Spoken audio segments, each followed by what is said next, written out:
그래도 괜찮아. 저작 임원중, 하신주, 출판사 두란노. 세상에서 제일 힘든 게 자녀 교육이 아닐까 생각된다. 원칙도 방법도 제각각이다. 나름대로 성공했다는 방법들이 비기독교인이든 기독교인이든 쏟아져 나온다. 그런데 자녀 교육에 성공했다는 책의 주된 성공의 모습이 어떤 것이 많은가? 대부분 세상적인 것에 집중되어 있다. 물론 신앙적인 것도 내포되어 있지만 세상적 성공이 없으면 자녀 교육에 성공했다고 내놓지 못한다. 아마 그런 책은 하나도 없을 것으로 본다. 이것이 문제의 발단이 아닌가 싶다. 이미 교육의 목표와 방향이 세상적인 것이니 실패한 교육이 아닐까 싶다. 그렇다면 진정한 교육의 성공, 진정한 교육의 방향은 무엇인가? 참으로 고민되는 문제를 이 책이 해결해 주는 것 같아 시원했다. 저자 김중원은 치과 의사이다.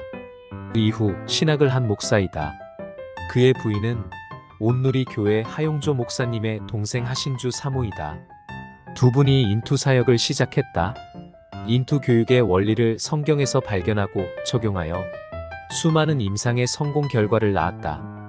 그 결과물들을 중심으로 책을 펴냈다. 인투 교육의 원리는 다음과 같다. 1단계 어둠에서 빛으로 친밀한 관계의 원리. 2단계 나는 누구인가 자아상 회복의 원리. 3단계 정욕과 두려움으로부터의 해방 성경적 가치관의 원리. 4단계 진정한 삶 헌신의 원리. 인투 과정에서 얻게 되는 놀라운 교육 효과는 리셋이다.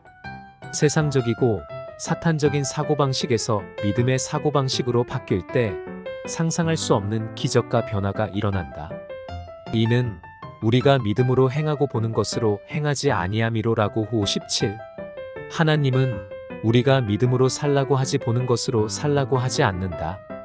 즉 자녀든 나의 모습이든 보이는 것을 가지고 판단하고 결정하지 말고 하나님을 보고 결정하라는 것이다.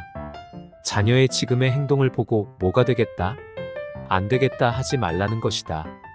보이지 않는 하나님이 어떻게 인도하실 것인가를 보고 믿고 결정하라는 것이다. 이는 너희가 그것을 먹는 날에는 너희 눈이 열려서 너희가 선과 악을 아시는 하나님처럼 될 것을 하나님께서 아시기 때문이다. 창 35. 우리말 성경.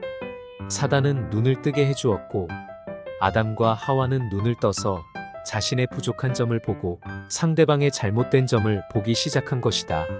선악과를 먹고 자신을 위해 살게 된다. 즉 이기적인 된다. 하나님을 대신해서 판단한다. 하나님 없이도 내 힘으로 최고가 될 수 있다고 생각한다. 선악과를 먹고 사람이 중요한 것이 아니라 보이는 조건이 중요하기 시작했다.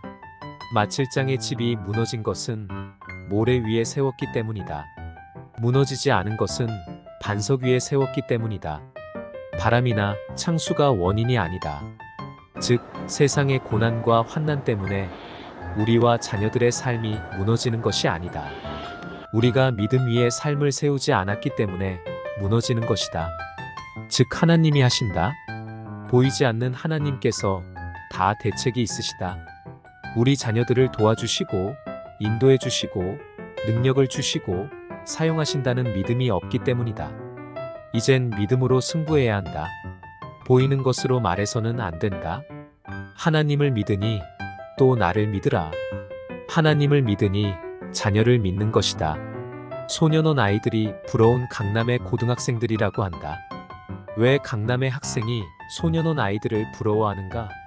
강남의 아이들은 공부만 잘하면 다 면죄부가 주어진다. 1등만 하면 인성이 불량해도 문제가 되지 않는다. 그래서 절대로 인성교육을 하지 않는다.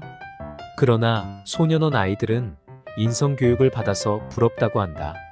통탄할 일이다. 실제로 우리 교회 고등학교 1학년 학생이 글씨가 엉망인데 고칠 생각을 안 한다고 한다. 왜 그러냐고 했더니 전교 1등이라 선생님도 부모님도 아무 말 안 한다고 한다. 전교 1등인데 글씨 좀 못 쓰면 어때라는 생각이다. 글씨 하나면 다행이겠지만 인성, 더불어 선악을 구분하는 판단력까지 상실할까 두렵다. 자녀와의 관계를 회복하려면 조건 없이 사랑하라. 친밀함으로 관계를 회복하라. 있는 그대로 사랑하라. 자녀들이 상처받는 것은 바른 말 때문이다. 바른 말이 아니라 이해해주는 말을 하라. 감동하면 순종한다. 먼저 감동을 시키라. 인간이 선악과를 먹음으로 선악의 기준도 알고 나의 약점도 보기 시작했고 남들의 문제점도 파악하기 시작했다.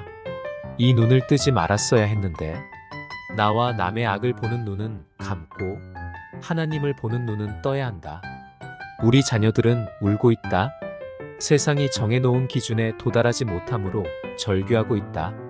우리가 하나님으로부터 있는 그대로 용서받고 사랑받았듯 그대로 받아야 한다.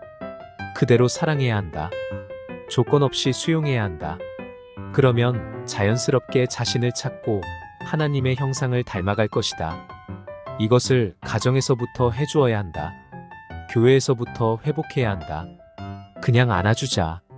그냥 이해해주자. 가르치려 하지 말자. 원칙만 말하는 말은 피하자.